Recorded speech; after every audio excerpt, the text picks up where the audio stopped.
Recording, you're Yes, I not. am. Yeah, unless you want There to it make is. me co-host. All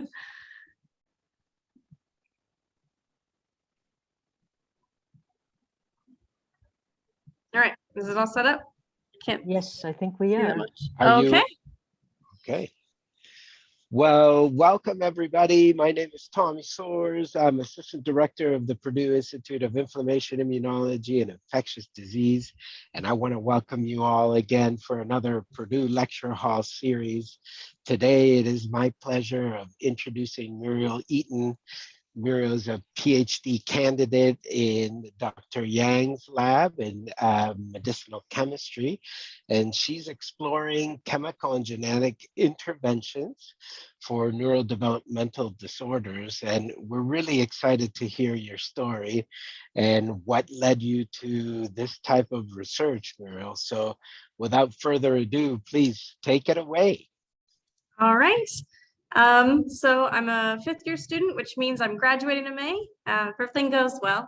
So I actually started in the middle picture. That is me in high school, working at the Fungal Genetic Stock Center. And here I am now at Purdue University with a cover story about my gene trap mice, which we'll discuss. So I wanted to talk a little bit by talking about my journey and kind of where I've been. So I started off doing research in high school. So I worked with the NIH remotely studying bioinformatics. So I looked at the way proteins are folding and how we can optimize that in order to find vaccines, particularly for the respiratory syncytial virus, which affects a lot of premature babies. And I worked with Dr. Barney Graham, who you may have heard is the Times Hero of the Year by helping solve the structure of COVID. So it was really good to have that connection and have that mentorship kind of through high school. And I actually got that position by attending a seminar and asking really interesting questions. And he came up to me afterwards and asked me if I wanted to work with him further. Similarly, I also went to another seminar at the Fungal Genetic Stock Center, and I just approached him and asked if I could work with them. And I ended up working with them for a year, looking at different genes in the fungus and kind of looking at evolutionary biology. And I even published a paper with that work. And then through our high school, I did a science fair project looking at some medicinal supplements and Alzheimer's drugs. And I collaborated with a professor at University of Colorado in Boulder. So you can get started as early as high school by asking questions, attending much opportunities as possible. And that really jump-started my kind of journey into research going into Kansas State, which I did for my undergrad. So my bachelor's degree I did in biochemistry. I spent 3 years in a lab looking at the protein that helps break down other proteins, which is interesting, involved in cancer. You really want to break down all those misfolded proteins. And also we did some gene editing, figuring out how we can modify the gene so we can get rid of some bad mutations and being able to pass that down, the good gene down to your children so you won't spread those diseases. And we did of course we didn't do it in humans, but we did some troubleshooting and looked at how it evolved in yeast. Then I also went to Duke for a summer to study the effects of common flame retardant chemicals that are used in children's pajamas, and that actually affects how the brain develops. So we're able to recommend to the FDA that you shouldn't use those chemicals in children's pajamas because that is hurting their brain development. And then kind of just snowballing off of that, I was really loved the research side of things with that neuroscience focus. So that led me here to Purdue. At Purdue, we have a Institute for Neuroscience, and we also have the Institute for Inflammation and Infectious Diseases. So we're going to look at how different chemicals can affect the brain and development.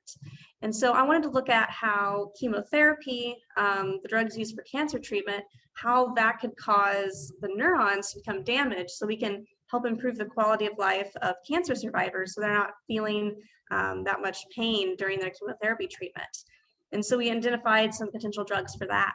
We also worked with Eli Lilly, which is the pharmaceutical company that first came out with insulin, that their headquarters are in Indianapolis, just an hour south from here.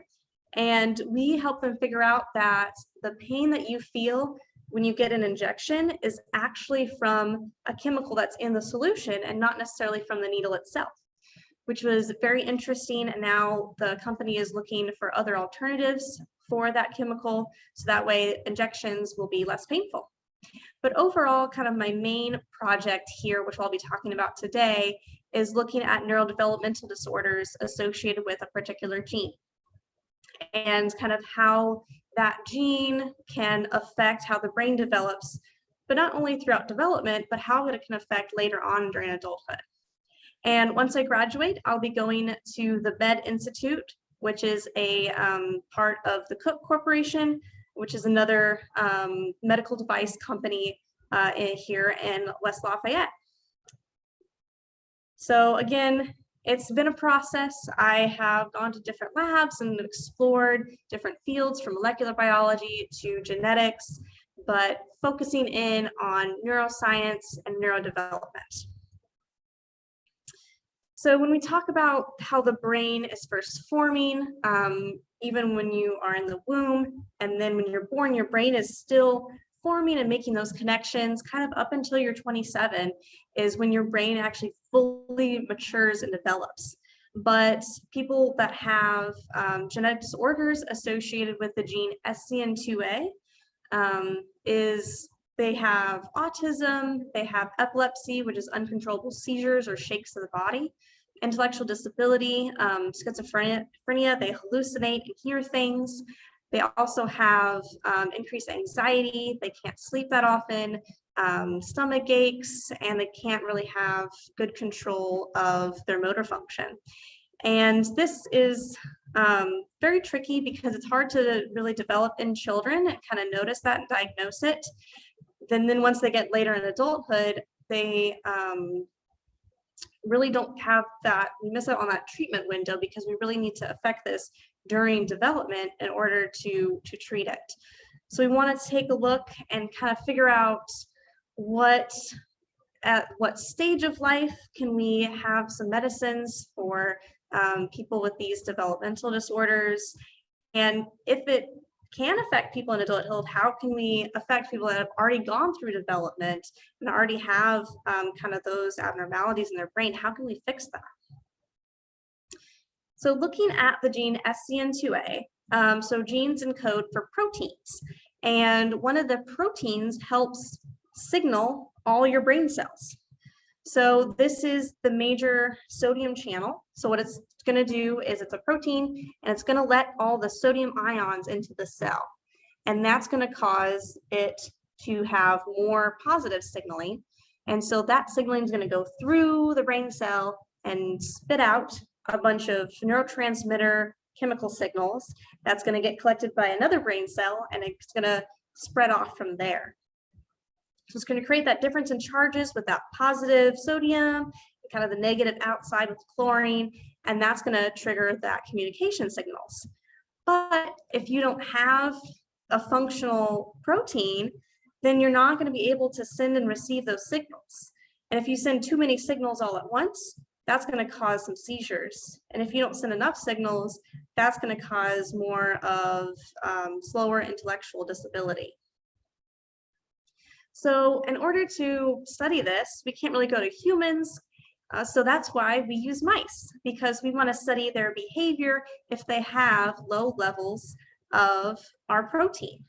So we have these mice with low levels, and we looked at different aspects of their behavior. And again, with mice work, we treat all the mice as if they're our own pets. We want to make sure they're getting enough food and water. They have temperature controlled. I'm even in one of the facilities right now. I want to make sure they're looked after. We have vets come check them every morning to make sure that they're okay, that they're not too stressed out from their behavior. So something interesting in mice, they like to dig and get a nest together. But when they have normal levels of the nest, they have this little cocoon, they're able to stay warm. But if they have low levels of the protein, their brain's not going to fully develop, so they're going to miss out on some of the things that normal mice do. So they won't know that they need to make a nest to stay warm and protect themselves. So we have to end up making the nest for them. They also don't socialize as much, which is kind of similar to autism in humans. They have repetitive behavior. They're always grooming their faces or they're spinning around in circles. Their motor abilities isn't very coordinated. They can't really, when they do groom themselves, they can't really balance on their back feet. So sometimes they'll fall over and try to groom themselves that way. They kind of walk and they kind of hop on their back legs with wide paws. They also have really bad stomach issues with diarrhea. That's also similar to people with neurodevelopmental disorders. They do have increased anxiety. So if you put them in a new cage, mice will go and explore and they want to see everything. But if they're scared, they're going to stay in the corners and they don't want to explore and be curious.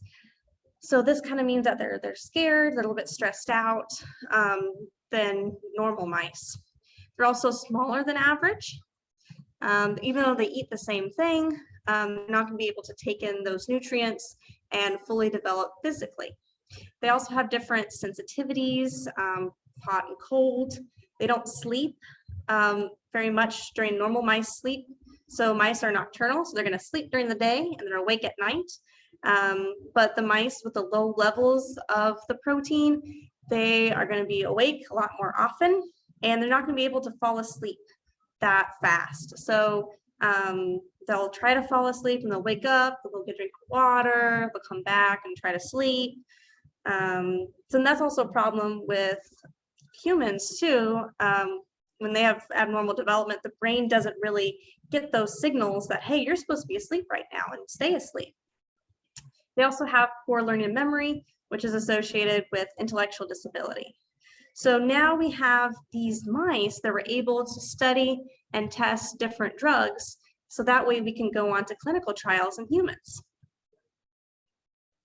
So here's a video of a mouse, and on the top, it's exploring a new mouse that's in this little cage, and this is just an empty cage.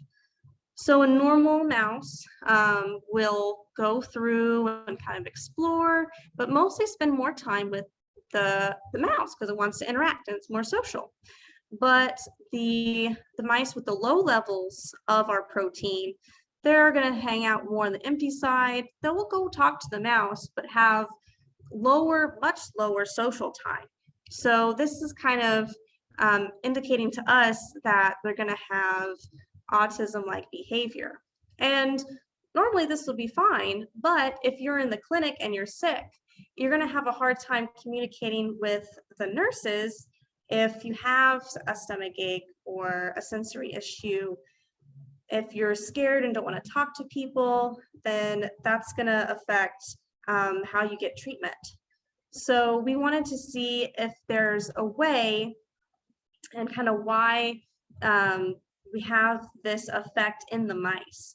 So we know kind of they are different, but why? So because the protein, NaV1.2, it's going to let in those sodium channels and signal it and throw them out to the rest of the brain cells. But what happens is sometimes it could send too many signals or too few signals. So the two major types of signals are excitatory signals. Hey, you should fire. You should send out a lot of signals. Or inhibitory ones, which are still a lot of signals, but the signals say you should stop signaling. So there's signal more, signal less. And what happens is there's an increase in just signaling overall, just sending them out.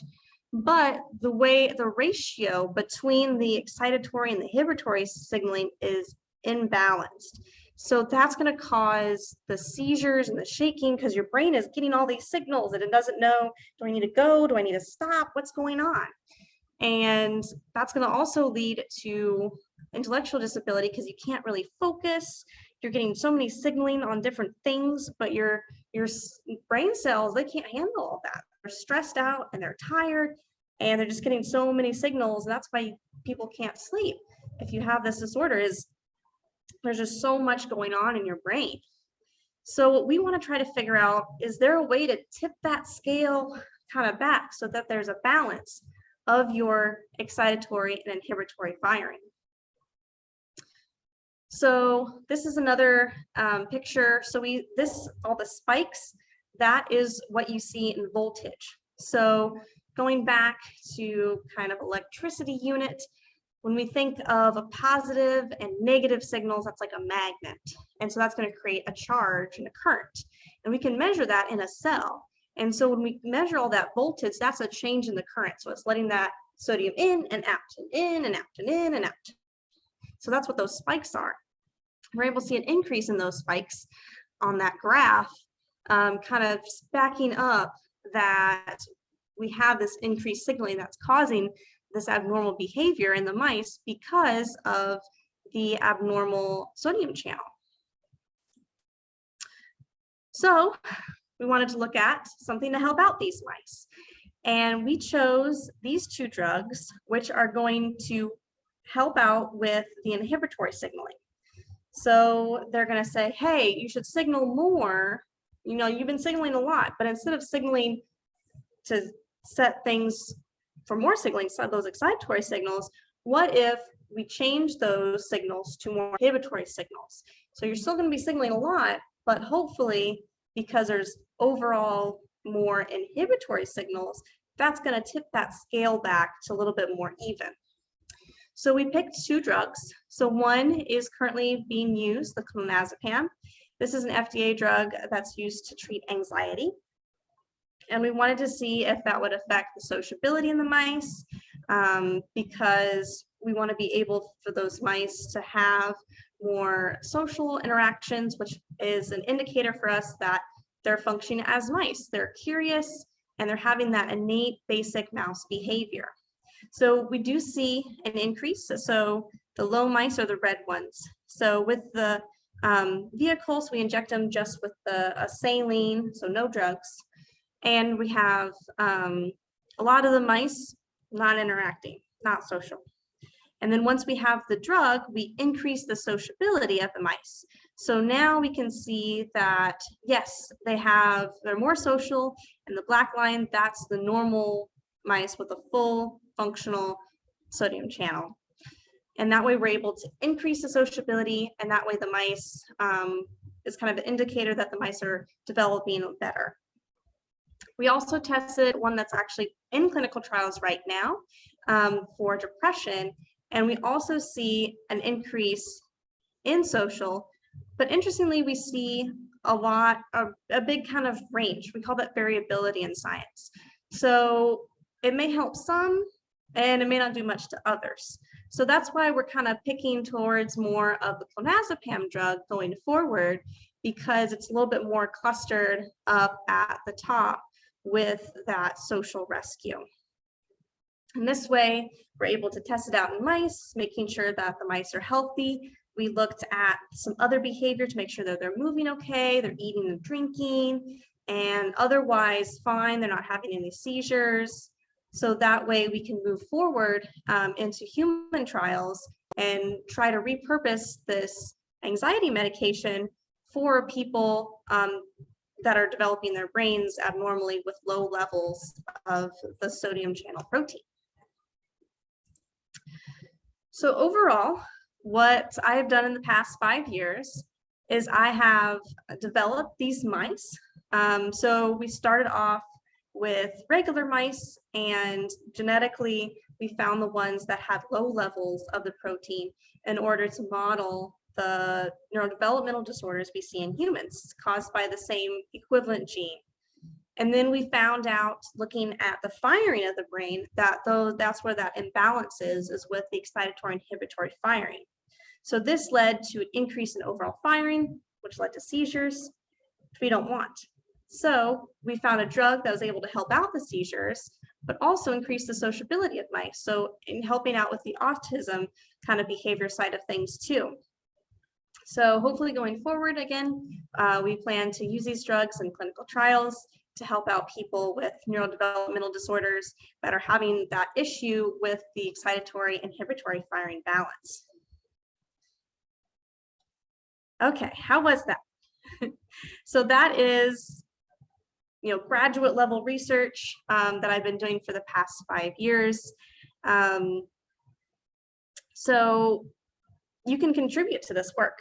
So it doesn't take a PhD to do some of this work, because you can help. I have undergrads that help do my mouse behavior and help maintain my mice.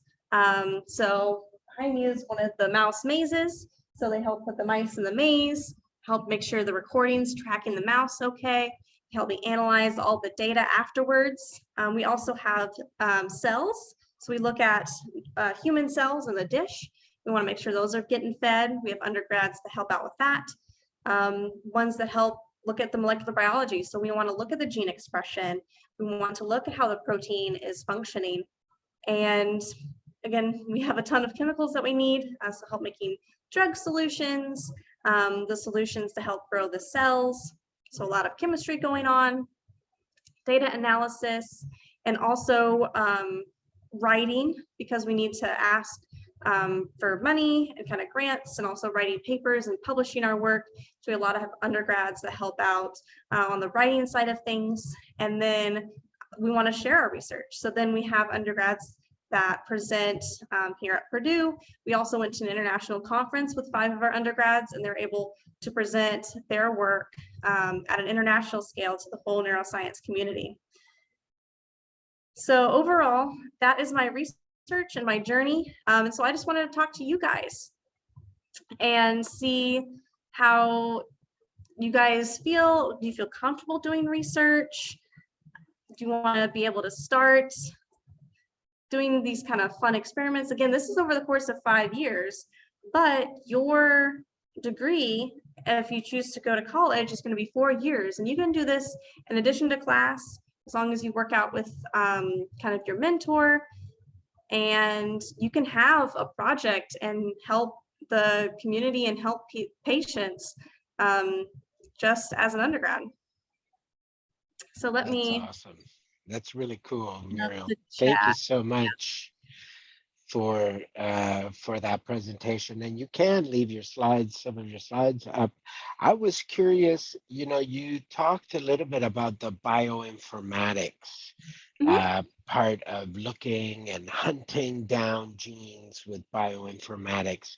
Can you tell us a little bit more about that? What does that take? And what did you learn in that process when you were doing the remote bioinformatics intern at the NIH? Yes, that was a really interesting opportunity, and I'm a high school student. I had no background into bioinformatics. So bioinformatics is taking large amounts of biological data and synthesizing it, analyzing it in a way that we're able to act on it and seeing what's important, what's not. So what kind of biological information or what kind of biological data are you talking about? So we looked specifically at protein dynamics. So we had a lot of how the virus is able to fuse with the cell membrane, because that's how viruses get in. They some of them kind of break up the cell, and others kind of fuse in, and then they inject all of their viral DNA or RNA in it. So I looked at just lots of replications of the fusion of the virus to the cell membrane, seeing what are some common similarities of different mutation types, looking at, let's say, if we lock down this one particular part of the virus, was it still able to fuse? How fast did it fuse? Did it fuse completely? And looking at just testing out different ways and different sites, different regions and areas. Where can we target a vaccine for that? Where can we target a small molecule that can hold that down, that can slow it down, protect the membrane, stop the virus? Where can we really start with that? So taking large amounts of data and synthesizing it and saying, okay, what's the main important aspect of the fusion? And how can we target that? So I got a lot of data, and they trained me. Spent the first couple months just learning how to use the software programs. And then at the end, I made a dynamic movie that shows the fusion of the virus to the cell. And they invited me to the NIH, and I was able to present that. That's awesome. That's so neat. And, you know, just so that everybody that's listening in can understand, A protein, when Muriel's talking about it fusing, the virus has a protein coat around it. When they're talking about the SARS-CoV-2, for example, they talk about the spike protein. That's on the outer coat, and it's a protein that interacts with a receptor on the cell that it's infecting. So it typically finds like a lock and key.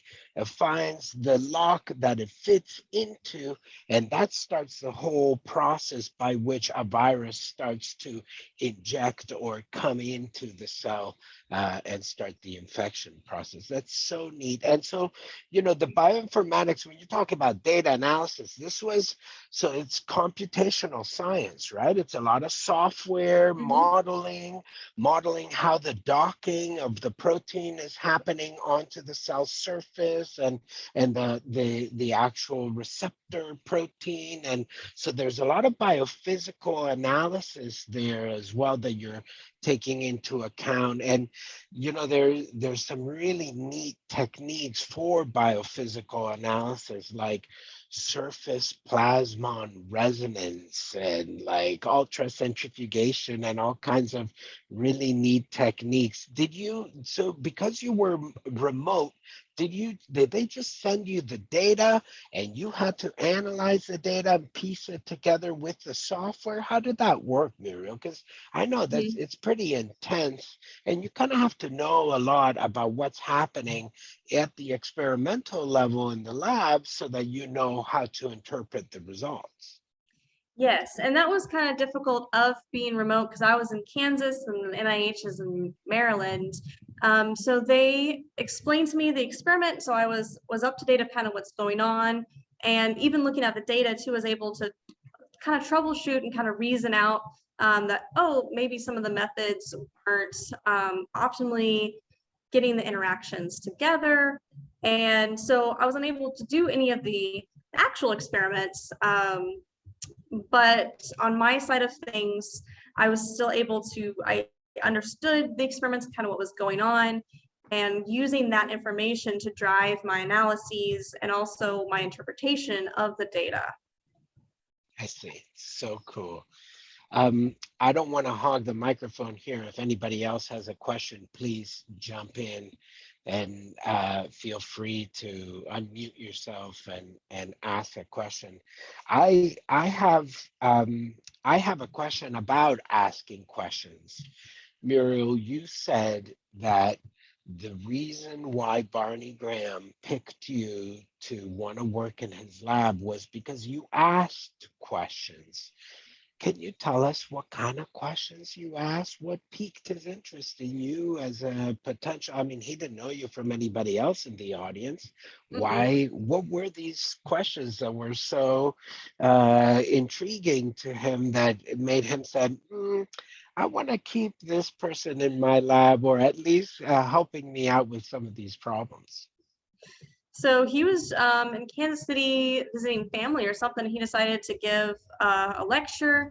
And so I was one of the younger people in the audiences because I was interested in science and how it was. I just wanted to see what it was like, even though I didn't really understand most of it.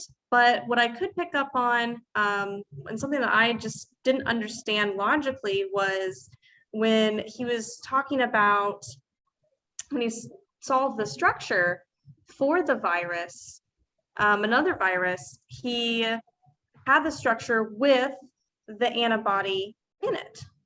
And so my question was, is the structure different without the antibody? Good question. Which again, again, a high school level of basic science, I can still logically kind of think out and reason some things. And he just was really impressed that I was just young and was there. And so that showed kind of initiative, that I was passionate about it. But he actually didn't consider that too. So he actually tried to see what it looked like without the antibody in it. Yes. And it was slightly different. It was actually changing up the kinetics of it based on the antibody, and then he later figured out how to optimize it to even make it an even better chance where the That's binds the awesome. antibody. So you really helped him out. That's really neat. Muriel, can you tell us how big an antibody is compared to a virus so that we can have some concept of if the antibody was pulling on the structure of the virus to change its shape because of some electrostatic interactions or whatever it was that was attracting it, that antibody to the virus. And if we said that pull was like a magnetic pull, how big are we talking about? An antibody compared to a virus? How big of a pull would that be? Yes, so it's kind of interesting to look at kind of the size differences, because compared to a cell, a virus is very small. And thinking about a virus, it's just a protein packed with DNA. So it can also be disguised in your body as just a normal protein. So thinking of a cell and just a little baby virus there, and an antibody can have a lot of different connections to it. There's also some very small antibodies that can kind of fit in around it. So sometimes you can recruit lots of antibodies to help surround it. And that can help pull on thinking back into like chemical interactions. It could pull with like polar interactions. It could form kind of stronger hydrogen bonds that will really stop it from moving. And also just kind of if it's an opposite charge, it has, remember the van der Waals. For those who take in high school chemistry, those van der Waals that can kind of attract it and stabilize it together. So looking at all those different interactions and, well, if the antibody's over here, how is it affecting what's going on the other side? Maybe it's collapsing the structure inside even towards it too. Yeah, very neat. So, it gives us an idea that proteins are fairly flexible. They're not these rigid things, right? What we see in nature as being rigid are more polymers, multiple copies of things in order, like the celery, the strings in celery are cellulose, and those are units of glucose that are put together in particular structures, and they form really rigid structures. And proteins do the same things to form these polymers that end up forming this globe shape of a virus, as you said, that can house genetic material. Tell us a little bit about this work now. This work seems so neat, Muriel. Behavior and genetics and understanding the biology of the brain development and how that affects behavior and sociability. I mean, to be social, you could even say that, yes, there's probably a lot of environmental factors that would affect why a person would be more or less sociable. For example, I know that during this COVID period, I've been stuck at home. I haven't wanted to be very sociable with anybody. And I'm sure that people who are agoraphobic and are afraid of social situations, this time period has made it even worse because their environmental constraint tells them you're safer at home by yourself or with your people and not mingling with other people. So this whole aspect of a genetic component for sociability is super interesting, and perhaps it's shedding new light as to how the balance between environment and genetic factors affect some of these diseases, right? Yes, definitely. And I'm an introvert myself too, and I also had a hard time kind of being reintroduced and having different types of social interactions. And we have different social tests that we do for the mice. So the one that I showed kind of with the video, that's a social choice. So would you rather explore and be kind of spend time in a place with no mouse or with the mouse? We also have social stress. So if a mouse is constantly being beat up by a bigger mouse, how there's a big alpha mouse, they're going to be Bully. more scared to interact. Yeah. And so we also just look at the home cage. So how does it interact with its brothers and sisters? So you're able to just put it under the camera and, the lights will turn on and off. And we're able to see how is it really interacting with the mice that it knows? Is it more comfortable? Is it still preferring some time by itself? And we try to keep all the environmental factors the same, so we can really study the genetic contribution to it. But we also see differences between the two sexes. So males are more likely to have like more social stress and kind of be more afraid of bigger mice and don't really want to confront a mouse if it's eating its food and just kind of stand back. Whereas female mice are a little bit more social and they want to sleep together in the same huddle to keep warm. So even between the sexes, there is some genetic variability going on with that. And some of it's a little bit environmental, playing off of each other, like the other mouse and mice and what they're doing. But this is really kind of interesting, taking a look and how that's contributed in the clinic too. Because otherwise, it's okay to not be social.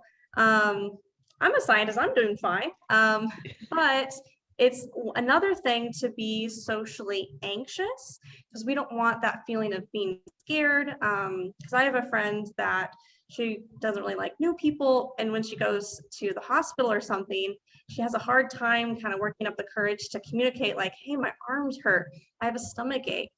So that's something really important kind of when we're thinking about in the clinic. We want to be able to have a comfortable environment. So looking at environmental factors, maybe they only want to interact with someone of the same sex or an opposite sex. Maybe they feel more comfortable with that. Looking at different lighting, the mice prefer a little bit dimmer, darker light. That's why it's not too bright in here. Certain temperatures and just whatever makes them comfortable, because those environmental factors can kind of combine with those genetic factors to really contribute to like overall sociability behavior. And have you found that there is a difference in age? Like you mentioned that there are these differences between males and females, and maybe females being more communal in their way of being. But do you see these differences come up in age? Is there a particular age period that you say, aha, now we start seeing them, but because they were younger, we didn't see many of these social differences? And that's the interesting thing about neurodevelopmental disorders. I didn't mean to change slide, but that was interesting timing. That's the interesting thing about neurodevelopmental disorders is that you can kind of see they don't really have those big changes. So it persists throughout their whole lives into adulthood. Some people will say, oh, they've gotten better over time. And that's kind of through behavior therapies. So there are, if there are no medications, no help whatsoever, these will last up into adulthood. And you will see the same things as you had during development throughout your whole life. And that's why we want to be able to start medication, start behavior therapies, just start help early on, because that way that's going to help change. It will still help in adulthood, but it'll have more of an impact early on. Because what you're doing is as your brain cells and your neurons are developing, you want to be able to change how they fire and change the pathways, because unlike your normal cells, you have the same amount of brain cells. They don't replicate. That's the amount. So when you say, oh, like alcohol and illegal drugs kill brain cells, you don't get those back. So we want to make sure we're building a good network early on and really getting those connections between, having good firing, keeping those brain cells healthy and not having too much firing, and because we're stuck with them. So that's an interesting thing to look over time is, no, age really doesn't have that much of an effect because they have this all throughout development And if they don't get fixed, that's the neurons they're living with for the rest of their life. That's really I think that's a good way of putting it, and whether it is going to be with cell and gene therapies combined with small molecules, and how we are able to kind of help out in looking at that development. Have you dealt at all with machine learning or artificial intelligence? And can you tell us a little bit about that? Where is that field going with respect to neurodevelopment and these diseases that affect us? Are we making any progress there in that area, if you know? So something interesting about machine learning and the kind of the coding side of things, it actually acts, if you hear it called the network, it's a neural network. It's like as if it's its own brain. It makes connections to other code. It learns, it's able to draw connections and inferences. Well, okay, I know that a ball is round, but I see an orange. Is an orange a ball? What makes an orange not a ball? And it's able to, once you train it to think, now it knows the difference between a ball and orange just because it's sphere. And they're able to take that information and apply that to different scenarios. Okay, now I have a cube. What's the difference between a cube that's a present or a box? And that's similar to what neurons do. They draw those connections and now they apply those connections to something else. So in far as how that's applied to neuroscience is we can use machine learning to learn more about neuroscience. So Purdue has some really big new state-of-the-art equipment. So we're able to measure the brain waves of these mice when they're doing behavior. We put a little cap on them and we're able to see how the neurons and the brain cells are firing as they're socializing, as they're trying to figure out what a nest is. I see nesting material, what am I supposed to do with it? And we can see those neurons fire. There's a lot of neurons and a lot of things happening all at once. So we use machine learning to extract and use bioinformatics and extract out, okay, and now I know that, okay, this area of the brain is associated with where it's looking. So I want to see, making sure it's looking at the nest. Now I want to see if it's in the hippocampus, is it remembering that it's a nest? And we're able to tease out some of that data using machine learning and bioinformatics. Really neat. And so do you think it's going to be part of the field, and what, like, you told us that you're going to be working at the Med Institute. What are you going to be doing there, and are you going to be using some of these techniques together? Tell us, because we're excited to hear what's the adventure going to lead you to. So going back to my journey is I've had a lot of different experiences, a lot of different fields. And what I really found one of my strengths was I really like writing it all down and making sure the data is quality and that we're doing the experiments correctly, that everything is being analyzed in a right way.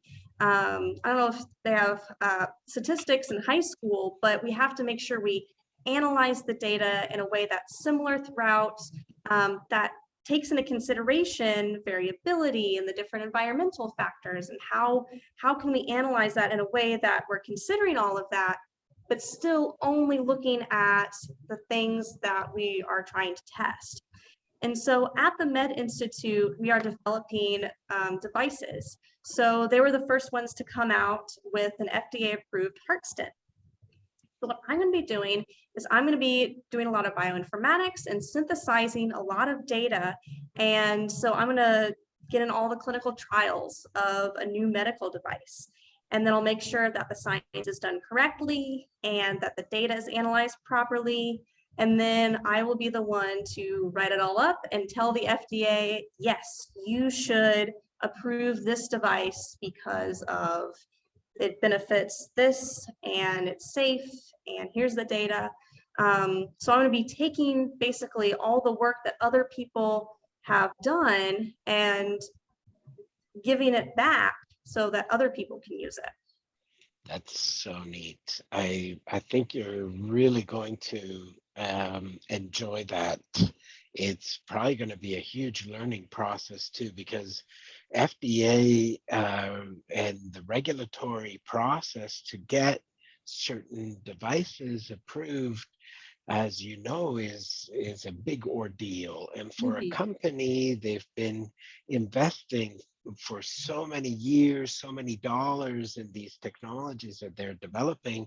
It takes a bit of a dance with the FDA to make sure that everything that they're doing and all the investment of the experiments and the clinical trials that they're doing go smoothly so that they are accepted by the FDA. So I'm excited for a lot more learning that you'll have in your career as you move ahead. And it sounds like your skill set in organization and in data management, and as you said, statistics. You know, statistics has always fascinated me as a way of finding patterns, which is a lot of what we try to do in science, right? We try to remove the noise and figure out what's that needle in the haystack that's a pattern that we should have realized. And, you know, can you tell us a little bit about, if you're in high school and you're interested in doing some research, what are some of the courses or some of the things that you should be thinking about in honing it? Do you have to have a lot of math, or if you don't have math, are there other options? Or, you know, what does it take to be a successful undergrad at the university and be doing some of the experiments? And thank you for doing this slide. It was awesome because you could relate to the different jobs and different opportunities that people have. So, but how can we prepare? If you're in high school, how can I prepare best for these? Yes. So, and some of the stuff, it's hard to learn from a textbook because you really have to pick up the pipette and make the solutions yourself. So the biggest recommendation that I have is to start talking to people. If you're interested in going to Purdue or maybe another university, I'd look up, if you're interested in neuroscience, look at the neuroscience professors. Interest neurology, just look at work that you're interested in and ask them how you can help out. And then as far as courses go, I took AP Biology and AP Chemistry, so I did those advanced courses when I first came in as a freshman, so advanced organic was helpful. I know math is required, but the biggest math course was statistics was the best, because I was able to, it just requires a basic level of kind of algebra and kind of rearranging equations, but really taking in, okay, when can I use what statistical method for what experiment, and really understanding the concepts behind it. And if I get what of all, there's 4 different numbers that they give me. Okay, what do they all mean in terms of my data? How confident I am that I got a significant difference? How variable is my data?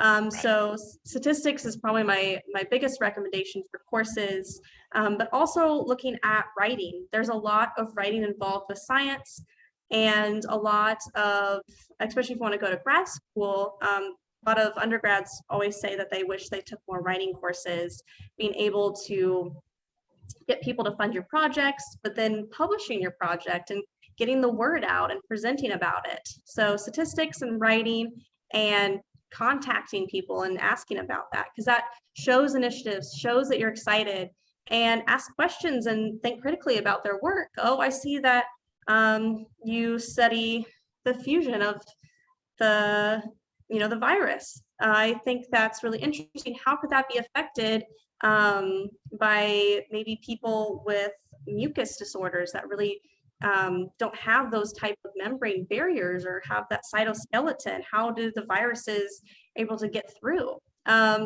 Just think of questions, because that shows that you're able to think critically and problem solve. And that's really what scientists are. It doesn't really matter what type of work you're doing, as long as you can think critically about something, you'll be a good scientist.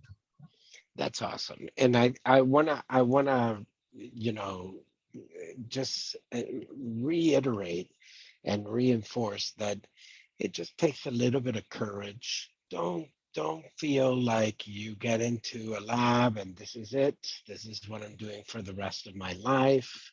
And just be courageous to explore.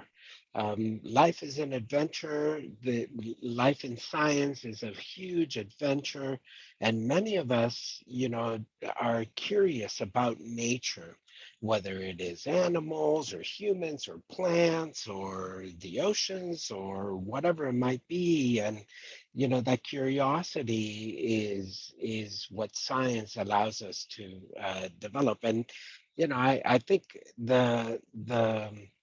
the way you said it is great. Ask questions, think critically about it, but don't be afraid to ask questions, Mhm. because we all tend to be our own worst critics, and we sabotage ourselves in not asking the questions, right? And we are left wondering, but sometimes the questions lead us down a path, like you, to a career that maybe you didn't even think you had at your disposal, or an opportunity, right? So, Muriel, this was fantastic. I want to thank you so much for taking time to speak to us today. I want to thank everybody else on the line today for taking time to join us for another Purdue Lecture Hall series. Join us again on March 24th is going to be our next talk. And we will be back on this Zoom. Check out our email. I'm sure we will be sending out a few more. And Muriel, if people want to get in touch with you and ask questions on the side, are you okay if we share your email if people ask? Yeah. Yeah, And do you definitely. want? Okay. Great. So maybe we'll put it on the video also, and we'll put it on the comment box and the chat box here. So thanks again, and thank you for doing this inside your lab, inside where you're actually working with the mice, and thanks for your email there on the chat box. I wish you the best and much success in your future endeavors and whatever you end up doing. So thank you so much, Muriel, and thank you everybody for another great lecture. Thank you. Thanks for coming.